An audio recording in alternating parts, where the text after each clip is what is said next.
Okay, so we will get started. All right, so today we are going to go on a journey through San Mateo County coastal parks. And I hope that some of you have had the opportunity to visit at least one or a couple of our coastal parks. We have a number of them along the coast, and we're going to be journeying through 6 of them today. And even if you're joining from far away today, hopefully this will just give you some nice visual representation of the parks. Or for those of you that live closer and are able to get over to the coast side, perhaps this will determine some nice weekend plans for you and you can go visit some of the coastal parks. So let's go ahead and get started. Okay, so we are going to start on the northern part of the coast in Pacifica. And that's actually where I'm coming from today. I live in Pacifica and I am joining you from home today. And I'm very lucky to live very close to Devil's Slide Trail. So Devil's Slide Trail is located on the southern end of Pacifica. And you can see this arrow here that points to where it is located. It is located between Pacifica and Montera. And this trail is about 1.3 miles long from start to finish, and it is part of the California Coastal Trail, which many of our coastside parks are a part of. And you can see this screenshot right here is taken from the actual trail today. So you can see it is a lovely paved trail. On the right-hand side, there's actually a bike lane because a lot of people do like to bike this, but the other side is just for pedestrians. And this is a dog-friendly trail. So if any of you have dogs that you'd like to bring on leash, you can enjoy this trail with your dog, which is rare for a lot of our county parks.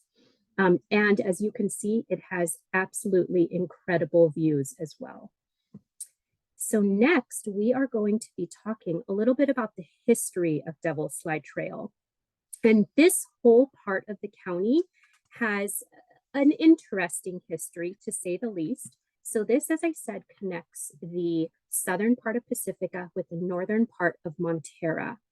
And of course, in the late 1800s, it was just this rather crazy coast side that you are looking at in the picture here.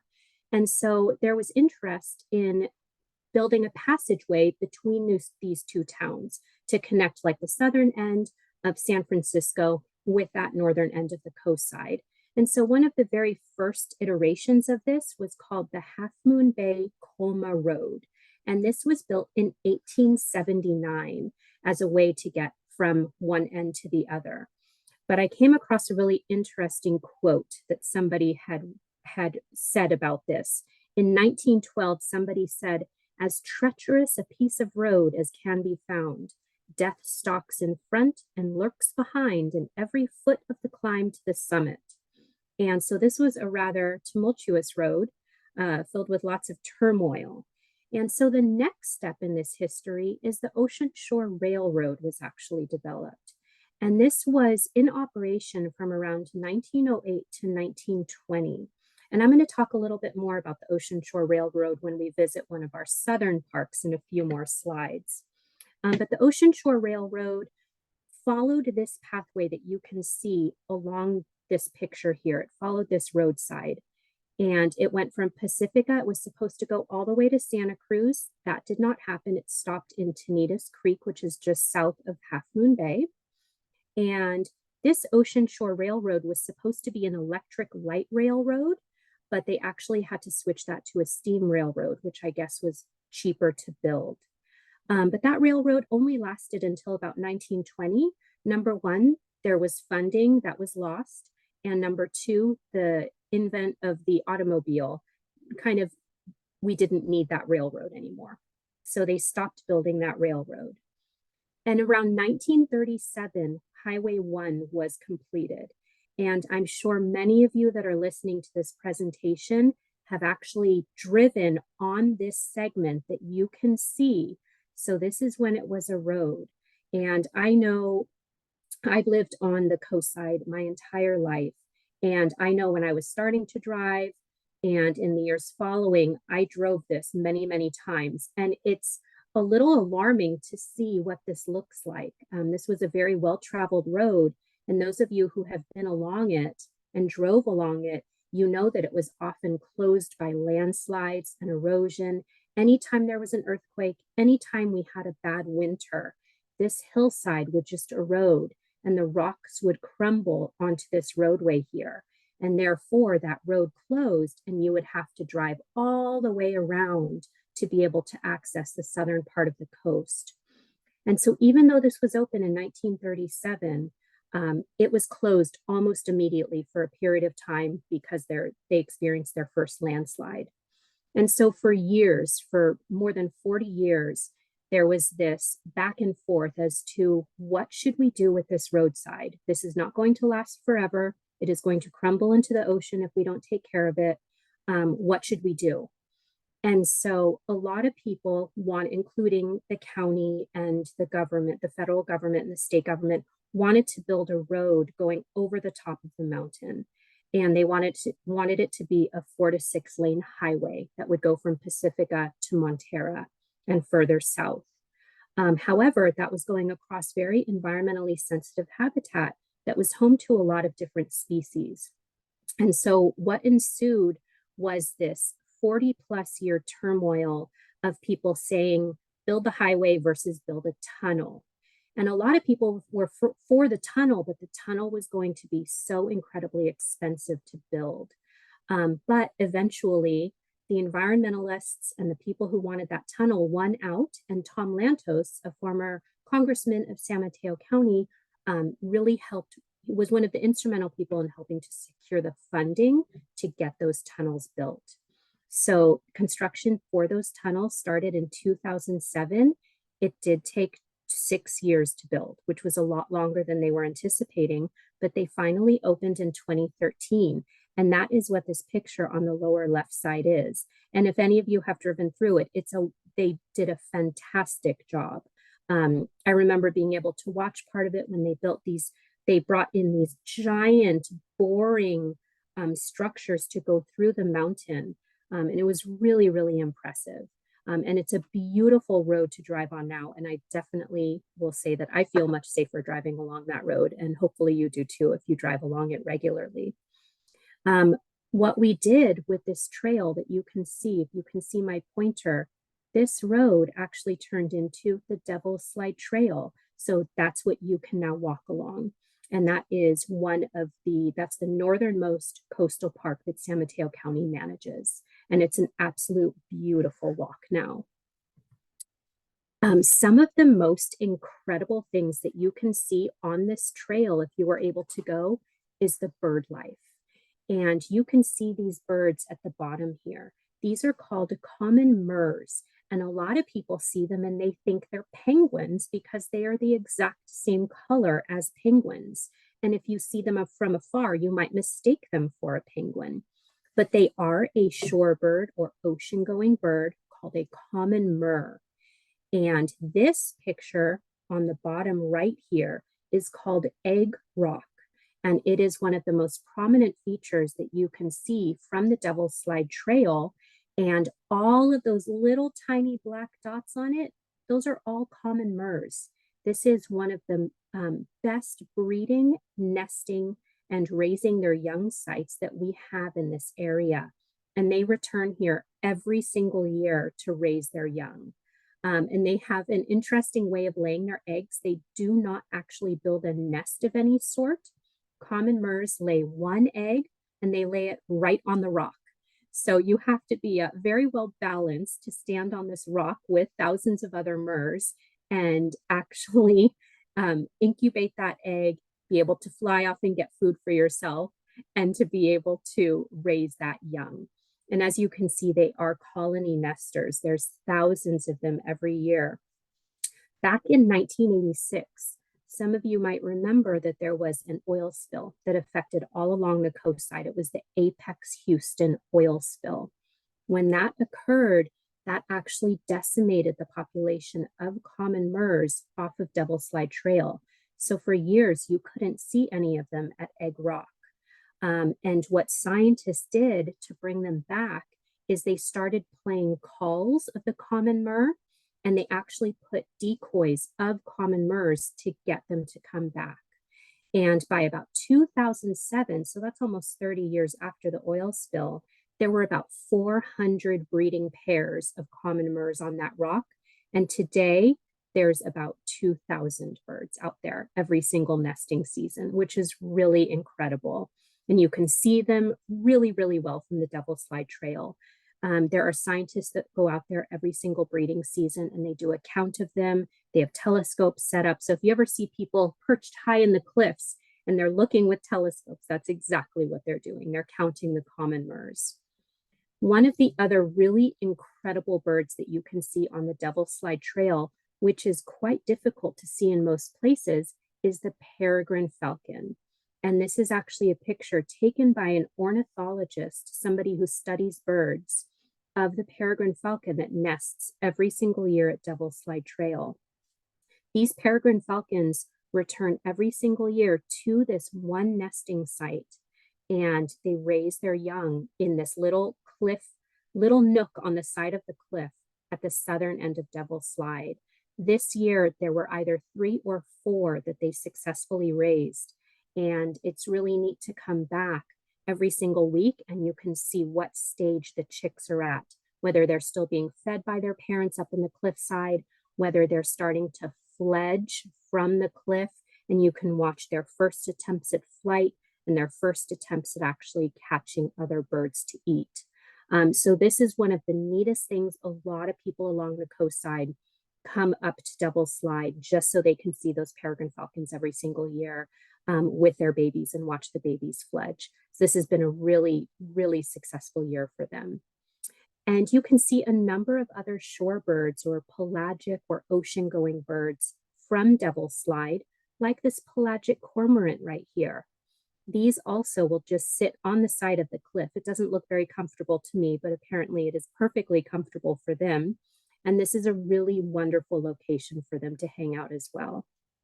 So if you enjoy birds, there are some lovely benches along this trail that you can sit at and you can just watch the birds come by. There are pelicans that fly by, lots of different gulls that fly by. It's a really wonderful spot to watch some of the ocean wildlife there. These are some of the views and vantage points that you can enjoy from Devil's Slide Trail. So just recently in the news, this is actually very timely. Some of you might have seen that somebody has discovered a little shelter that has been built right on the side of these cliffs here. And you can actually see it from the northern end of Devil's Slide Trail. And it's like a little shack that was built. At one point, I guess it was like 3 stories high, all built out of driftwood.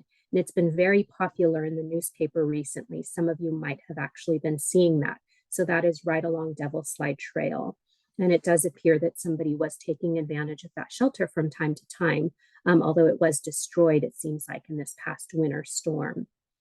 But if you are interested in going to Devil's Slide Trail, there is a parking lot at both the north end and the south end, so you can drive to either side. I definitely recommend getting there either earlier in the morning or later in the afternoon because it can fill up really quickly in the in-between times. And there are some wonderful spots both at the northern part and the southern part. So you can see this is one of our main vantage points from the southern end. You can see these lovely benches that you can walk through and you can just sit there. In between, there's this rather nasty hill that you would have to hike up. If you are up for it, go for it. Otherwise, I recommend just sitting along these benches and taking advantage of the views. And these benches right here overlook Egg Rock, which is where all of those common murres are found. So I definitely recommend if you live along the coastside, if you can get here, this is a lovely walk to go and do. Something else that is very well known along the Devil's Slide Trail is this right here. And this actually still stands at the southern end of Devil's Slide Trail. And this was an old part of the old World War II coastal defense system. And it's one of the few that remain. You can see that it's definitely started to erode away. And unfortunately, people do a lot of graffiti on it nowadays, but that is one of our few coastside remnants that remain from World War II. Another good thing to know about this park, there are restrooms at both the northern and the southern ends. that you can utilize. And there's no parking fee at this park. So that is Devil's Slide. And now we are going to move a little bit further south to Fitzgerald Marine Reserve. So we just came, if you can see my pointer here, we just came from Devil's Slide Trail. And now we move down the coast side and we are at Fitzgerald Marine Reserve, which is just a few minutes south of Devil's Slide Trail. Fitzgerald Marine Reserve, I hope that some of you have been able to go here. It's an incredibly popular field trip location for elementary and middle school students all over the entire Bay Area, simply because it has one of the greatest concentrations of intertidal life in the entire world. And it's very well known for that. It's been written up in a lot of magazines. You do, of course, before you go, you have to check the low tide and see what time the low tide will actually be occurring. And generally you want it to be, it's best if it's in the negative zone. So if it's like -1, you are going to be able to walk out pretty far on the tide pools and get to see a lot of the organisms that live in the tide pools. So these tide pools are home to a lot of the common life that you are used to seeing in tide pools. So that ranges from these really neat sea stars. This one right here is called a sunflower sea star, and it's because they have all of these arms going out, and they are pretty rare to see these days in tide pools. They've been decimated by sea urchins. There's the ochre sea star. This is actually very common to see, and you can see ochre sea stars almost every single time you go out to Fitzgerald Marine Reserve. Hermit crabs. There are hermit crabs everywhere. You can absolutely see these everywhere that you go. Anemones. There's a lot of anemones. This one up here is with the coloration, it has a very specific name. It is called the painted anemone, and the one on the bottom is called the aggregating anemone. But what I wanted to show you is some of the tide pool life that lives there that not a lot of people are used to seeing. And I actually had to do quite a bit of research myself just to learn a little bit more about these animals.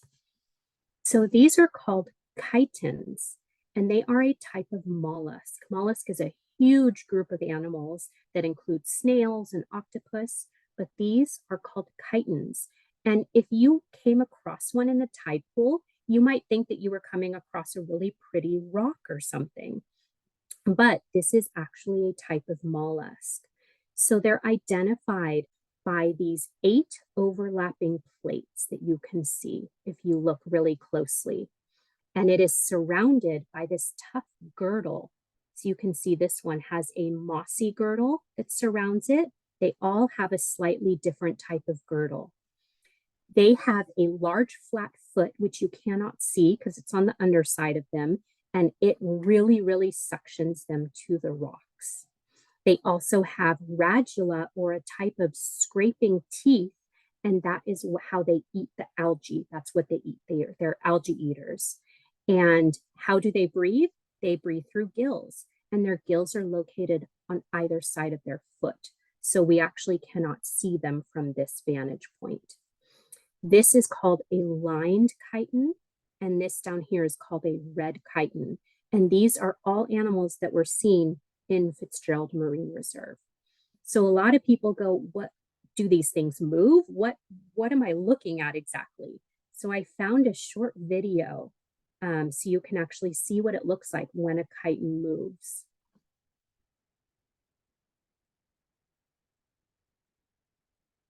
It's a very subtle movement, and they're moving along the rocks on that really strong foot that they have. Chitons are found everywhere in the world, but mainly in intertidal zones. So they're specifically a tide pool animal. There's a couple of species that are found in the deeper ocean, but most are tide pool. And they're really flexible with those 8 overlapping plates.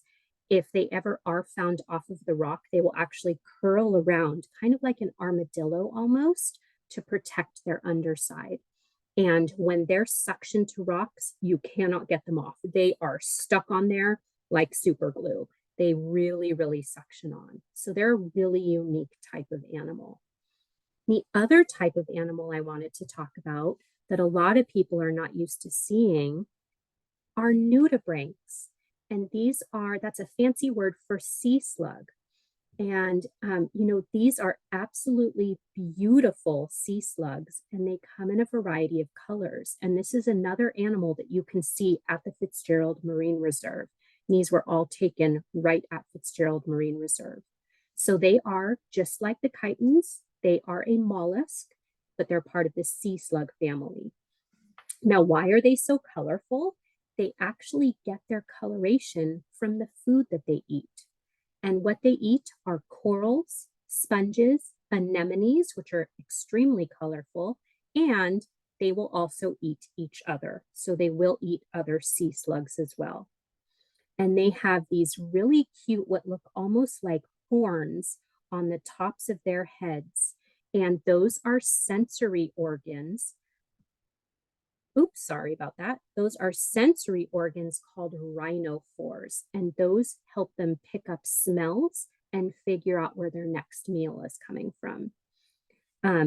They are really, really unique. They are found a lot in tropical waters, but luckily we have a few species that are found right here off of our coast, although we most certainly do not have tropical waters off of the coast here in California. It's rather chilly, but these species do really enjoy being right off of our coast.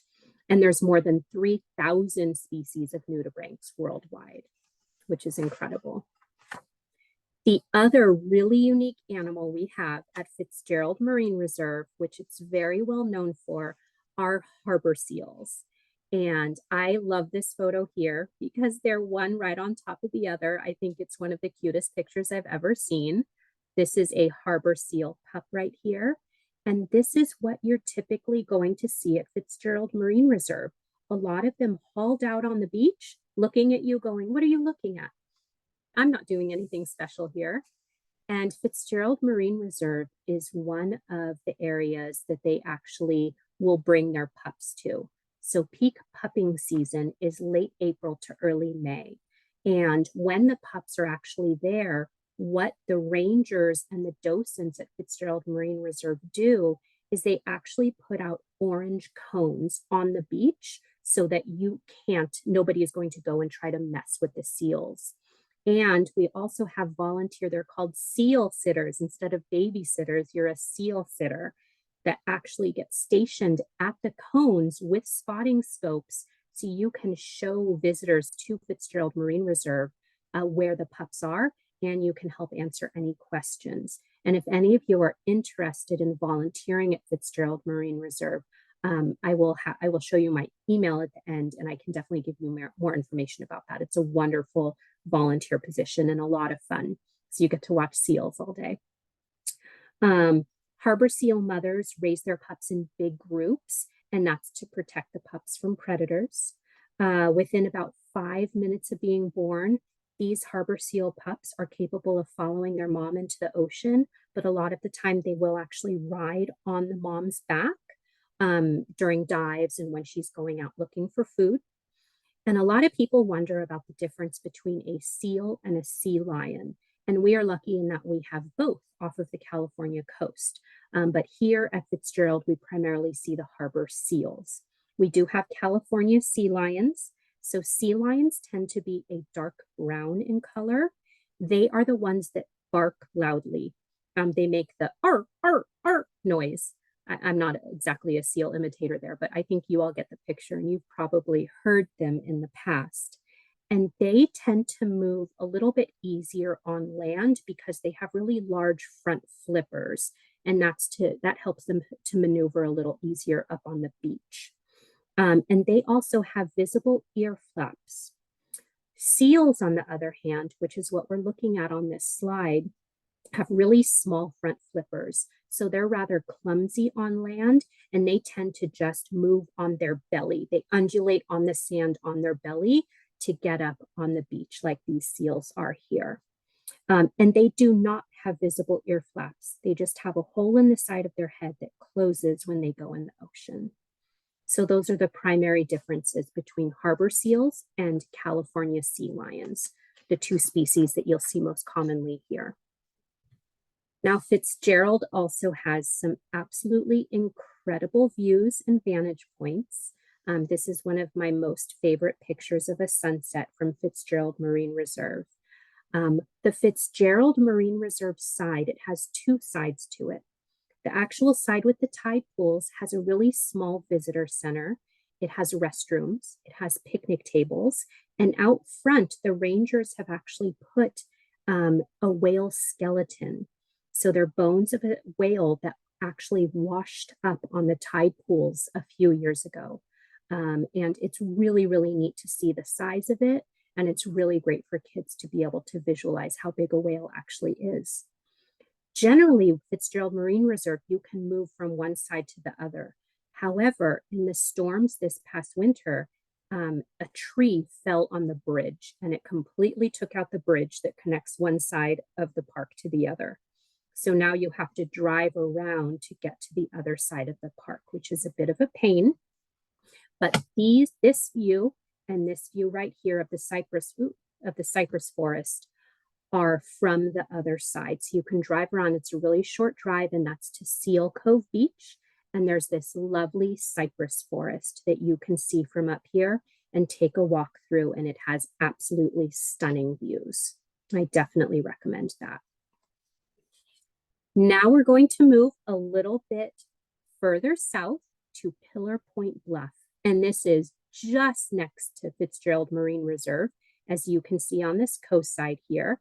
And a lot of people know this site because it has this very funny, I think it looks like a giant golf ball out on the coast here.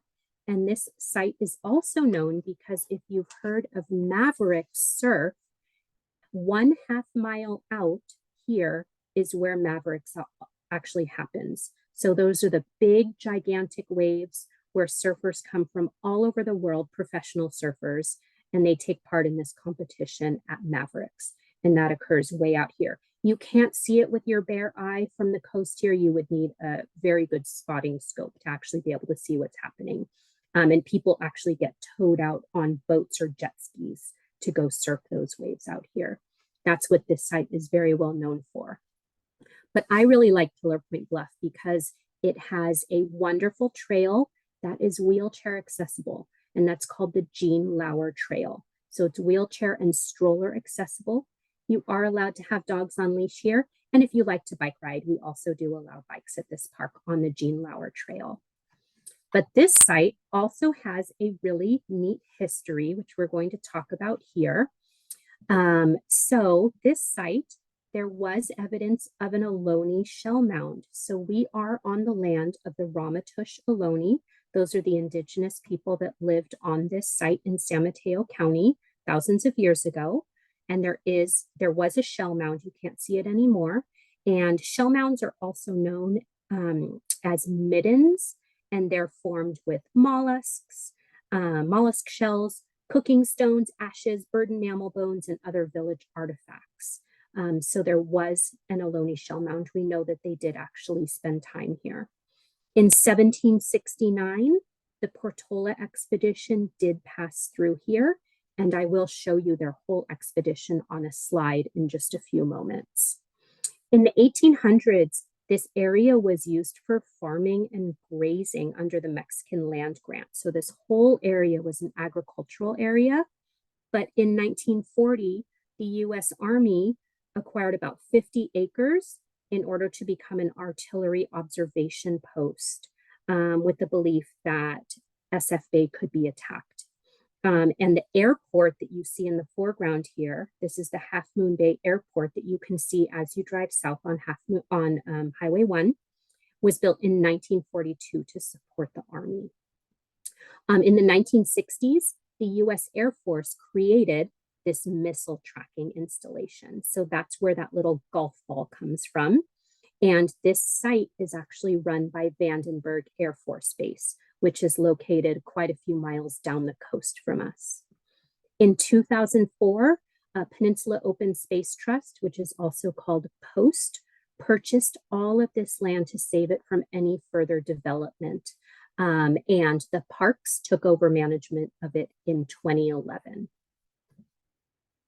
So a very interesting history. This park is known for its coastal scrub habitat. So some of the plants that you're likely to see in the coastal scrub habitat is this California sagebrush. And this, if you've ever smelled it, you can actually run your hands along it and smell it, and it smells delicious like sage. It was actually known back in the day as cowboys' cologne, because it was thought that cowboys would use it to freshen up as they were going about their day and use it as a form of deodorant. So I think that's pretty funny. We also have toyon, and these berries start to actually come up in about November, and they are a great source of food for a number of different wildlife. And then there's coyote bush, and this is found all over the coast. It is really great at helping with erosion control and also wonderful shelter for wildlife. And some of the animals that you will most commonly see at Pillar Point are the adorable brush rabbits. They are absolutely everywhere. I was just here about a week ago and I saw an entire family of California quail. And then we do have coyotes that regularly run through this site as well. So if you do bring your dogs, make sure you keep them on leash. Make sure you keep your small dogs with you. Other types of wildlife are lots of hummingbirds, lots of California towhees, deer, gophers, and skunks. Luckily, you don't necessarily have to worry about skunks unless you're there at dawn or dusk. And views and vantage points at this park are also quite spectacular, just showing you the coast side. This is a wonderful spot to spot seals, just like we were talking about. They really like to hang out in this zone here. Seals, you can occasionally see sea lions. You might see some migrating whales in the distance, see their blowholes, and you will see a lot of farmland as well. So it is an absolutely wonderful site. There is a really small restroom and a very small parking lot for this park, but I recommend if you would like to go to this park, I recommend parking in the neighborhood that's adjacent to it and walking in from there because it's actually more of a flat entrance, whereas where the parking lot is, you have to hike up a rather steep, uneven trail to get in. So I personally like to go in from the neighborhood side and take advantage of that Gene Lauer Trail, which is accessible. All right, let's move a little bit south. Now we are going, so we went from Devil's Slide Trail to Fitzgerald Marine Reserve to Pillar Point Bluff, and now we are going right to Murata Surf. This is a tiny little park. If you blink, you miss it, but it's really, really wonderful if you need a smaller paved area to get out and enjoy the coastside. It is only 0.36 miles from one end to the other, and it is part of the California Coastal Trail. And it gives you these absolutely beautiful views that you're seeing in this picture here. It is dog friendly, so you can bring your dog on leash.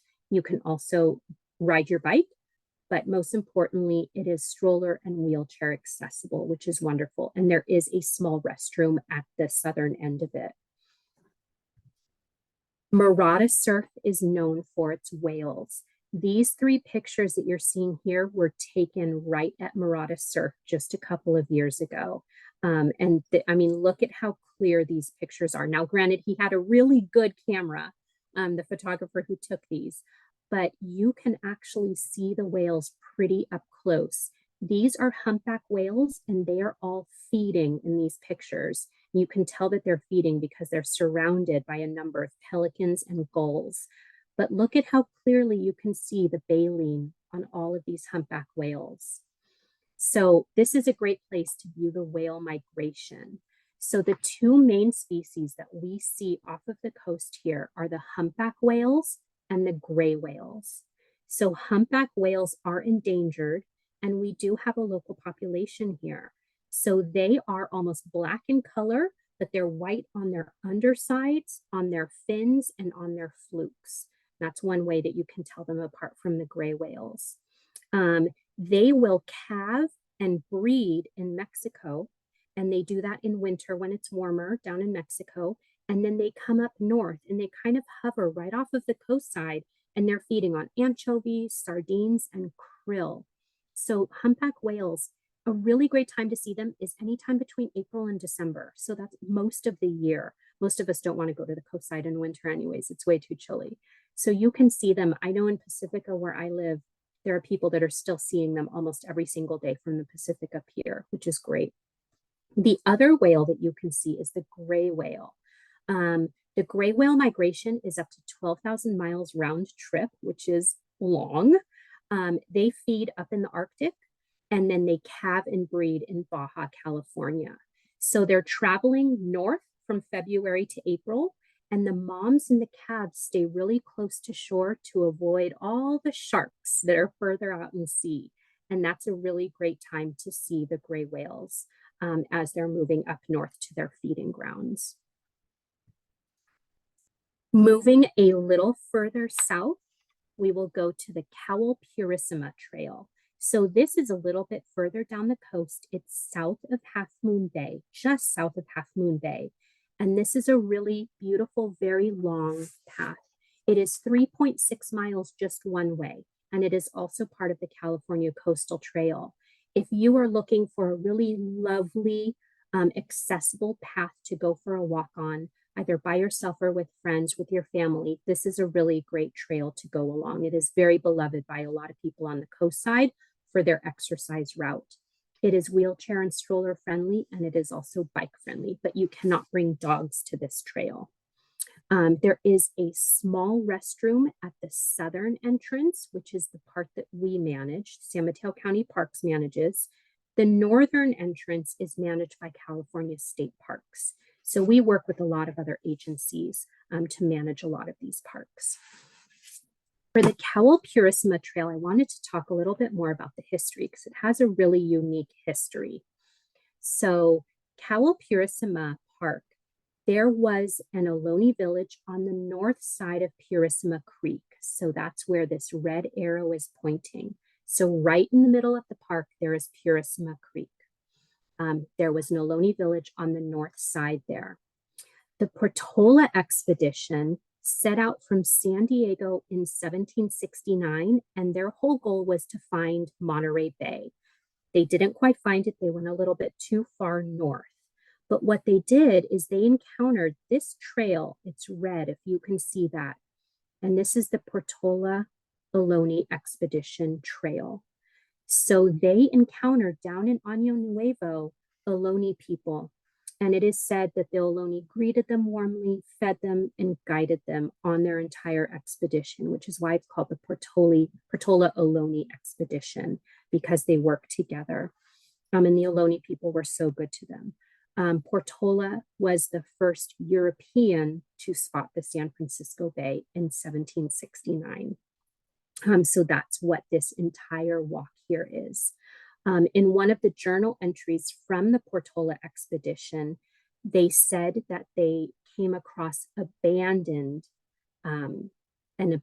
Indian village north of Purissima Creek. So there was nobody living there at the time that they walked through. So the Ohlone that helped them were the ones that were living down in Año Nuevo at that time. After this expedition, there was somebody by the name of Henry Dobel. He was a German immigrant, and he actually built this beautiful mansion and made the town of Purissima, which is why it's called Cowell Purissima. So he created this entire little town, and it was said he made his fortune from restaurants in San Francisco that sold waffles, which sounds absolutely delicious to me.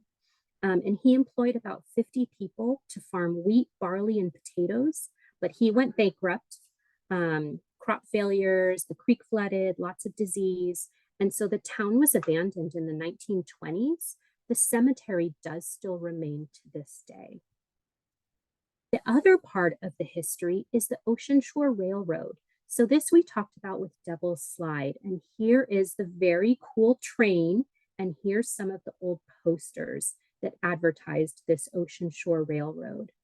So the Ocean Shore Railroad began construction in 1905. And as I said before, it was supposed to go from San Francisco all the way to Santa Cruz, but there just wasn't enough money for it, never made it all the way to Santa Cruz. It stopped just south of Cowell Purissima at Tenitas Creek Beach. In 1906, that very large earthquake that we are all familiar with caused a lot of devastation and made a lot of the investors drop out. So at that time, they switched from the more expensive 2-track electric train to the single-track steam line. And in 1908, 3,000 people per weekend were going on this train to go down the coast from San Francisco and get away for a little vacation, which I think is really neat. Round trip fare cost 20 cents. Doesn't that sound lovely? But unfortunately, the train did go bankrupt in 1920 just due to lack of funds and the invention of the automobile. So it stopped then. There was a train stop in the town of Purisima. There was a little train station. After that, Henry Cowell bought the land to raise cows, horses, and goats, and that's still the land that you see today. Peninsula Open Space Trust bought the land in 1985 to protect it from being developed, and we help with the management of that land. So today, it still remains an agricultural area. So when you walk along it, you will see the cows, and occasionally we have to close access routes to the trail so the farmers can move their cows from one side of the field to the other, which is pretty fun. There's beautiful views at Cowell Purisima, as you can see here, and there's a lot of wildlife. This beautiful bird right here is called a white-tailed kite, and they are known for hovering in the air, looking for rodents or small birds to move around on the ground. There's also a lot of other birds of prey like red-tailed hawks, red-shouldered hawks, and because it's on the coast, it's also a beautiful area to see the whale migration. Last but not least, we have Tenitas Creek Beach. And this is the only slide I have for Tenitas Creek Beach because it is not even open yet. So this is the 6th coastal park, and it is slated to open in 2024. We are working as we speak on developing this property. There's going to be a nice parking lot, an amphitheater that is accessible to everyone with some beautiful views, and then there will be trails that actually go down to the beach. And one really neat feature about Tenitas Creek Beach is it is home to snowy plovers, which is a really small species of shorebird, and they nest in the sand. So right along here, they will nest. And so what we do during nesting season is we put up flags in the sand to mark off that spot so nobody bothers their eggs, because they plop their eggs right in the sand. So we don't want them to get smushed. There's also Tenitas Creek. So there's a watershed right along here that flows all the way down to the ocean. And this is home to steelhead trout, which is really wonderful. So we're hoping that park will be open in spring or fall of 2024, depending on what the weather does this winter. So that was my final slide. I want to thank everybody for listening. And I also just wanted to thank ornithologist Joseph Morlan and park ranger Rob Calla. They were very nice in letting me use their photos for this slide presentation, and they're absolutely wonderful photographers. So if you have any questions, my contact information is up here. Please feel free to email me any questions that you have. And the website for San Mateo County Parks is here on the screen as well. If you're interested in learning about any of the events we have, if you're interested in going on hikes with us, about joining us for any of our library programs, about volunteering in parks, you can go to that website and there is more information. So thank you so much, everyone. This has been wonderful. Thank you. We'll see you in November. Yes, absolutely, for some more history on the parks. Take care. Bye-bye. Bye-bye. Have a great day, everyone.